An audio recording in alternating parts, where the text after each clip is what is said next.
Friends, welcome back to my channel. আজকে আমি তোমাদের সাথে শেয়ার করতে চলেছি বাড়িতে চিকেন দিয়ে কি সুন্দর করে তোমরা চিকেন মশলা মোমো বানিয়ে ফেলতে পারো, যেটা খেতে হবে অসম্ভব মজার। তাহলে চলো ভিডিওটা চটপট দেখে নিই। প্রথমেই 4-5টার মতো সলিড মাংসের পিসকে ছোট ছোট করে কেটে নিয়ে তার মধ্যে 1 চামচ ভর্তি করে আদা রসুন বাটা দিয়ে, কিছুটা নুন দিয়ে আর একটু সর্ষের তেল দিয়ে সব কিছুকে ভালো করে মিক্স করে একটা বাটিতে রেখে মিনিমাম 1 থেকে 2 ঘন্টা বা তারও বেশি ম্যারিনেট করে রেখে দিতে হবে। তারপরে 1-2 ঘন্টা পর কড়াইয়ে একটু সাদা তেল দিয়ে তার মধ্যে 1 চামচের মতো আদা রসুন বাটা দিয়ে সেটা ভালো করে একটুখানি ভেজে নিতে হবে। ভেজে নেওয়া হয়ে গেলে এর মধ্যে ম্যারিনেট করে রাখা চিকেনটা দিয়ে ভালো করে চিকেনটার সঙ্গে আদা রসুন বাটাটাকে কষিয়ে নিতে হবে। চিকেনটা যখন মোটামুটি ভাজা হয়ে যাবে ঠিক এইরকম এবং অলমোস্ট প্রায় এটা তৈরি হয়ে যাবে, মানে সেদ্ধ হয়ে যাবে, ঠিক সেই পর্যায়ে এর মধ্যে দিয়ে দিতে হবে সামান্য একটুখানি নুন, কারণ নুনটা কিন্তু আমরা ম্যারিনেশনের সময়ও দিয়েছি, তাই নুনটা বুঝে দেবে। তারপর একটু দেবে একটা পেঁয়াজ কুচো। এবার পেঁয়াজটাকে একটু ভেজে নেওয়ার পরে এর মধ্যে দিয়ে দিতে হবে সামান্য একটুখানি জিরে গুঁড়ো, প্রায় হাফ টিস্পুনের মতো। তারপরে 1 চামচের মতো কালো গোলমরিচের গুঁড়ো দিয়ে ভালো করে এটাকে মিক্স করে নিতে হবে।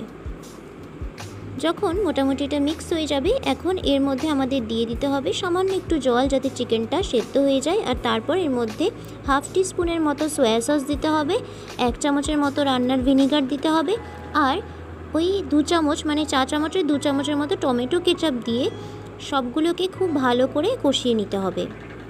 জলটা এই জন্যই একটু দিলাম যাতে সসগুলো পুড়ে না যায়।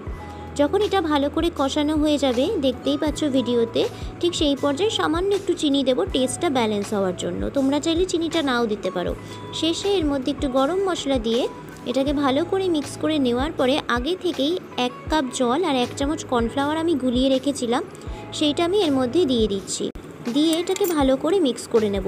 কর্নফ্লাওয়ার গুলা জলটা দিলে কি হয়, পুরটার মধ্যে একটা ময়েশ্চার থাকে, মানে একটা জুসিনেস থাকে, পুরটা ড্রাই হয়ে যায় না।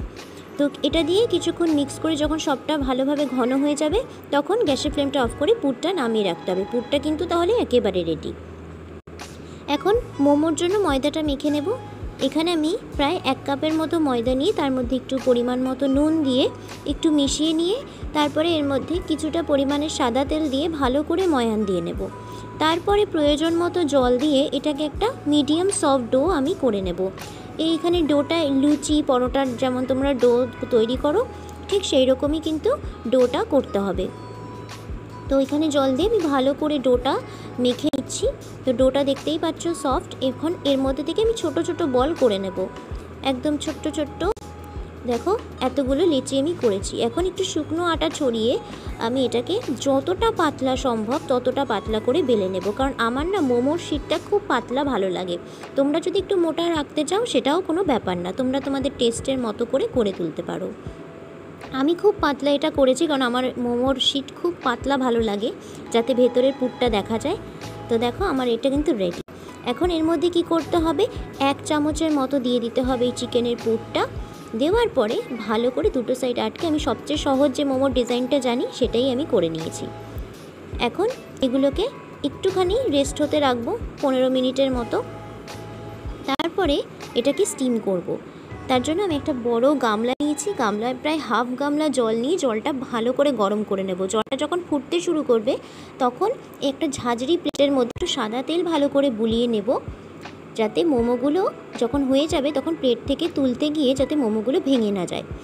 তারপরে একে একে এর মধ্যে মোমো রেখে দেবো। একবারে অনেকগুলো করে দেবে না, তাহলে একটা একটার সঙ্গে আটকে গিয়ে ভেঙে যেতে পারে। তো আমি একটু ফাঁকা ফাঁকা করেই কিন্তু এগুলোকে বসিয়েছি। তো দেখো আমি সমস্ত মোমো কিন্তু একই রকম করেছি, কারণ আমি মোমোর একটা ডিজাইনই জানি। এবার মোমোগুলোকে গামলার উপর বসিয়ে প্লেটটা ঢাকা দিয়ে 15 মিনিট স্টিম করে নিলেই কিন্তু মোমো একেবারে তৈরি। মোমোটা জাস্ট দেখো যে ভেতরে মানে যে পুরটা রয়েছে সেটা কত সুন্দর করে দেখা যাচ্ছে। মানে এটাই কিন্তু একটা খুব ভালো মোমোর বৈশিষ্ট্য, যখন মোমোর ভেতরে স্টাফিংটা পরিষ্কার করে দেখা যায়। একবার অন্তত বাড়িতে বানিয়ে দেখো, দোকান থেকে মোমো কিনে আর খাবে না। আর এই ভিডিওটা ভালো লাগলে চ্যানেলটা সাবস্ক্রাইব করে দিও। Thank you.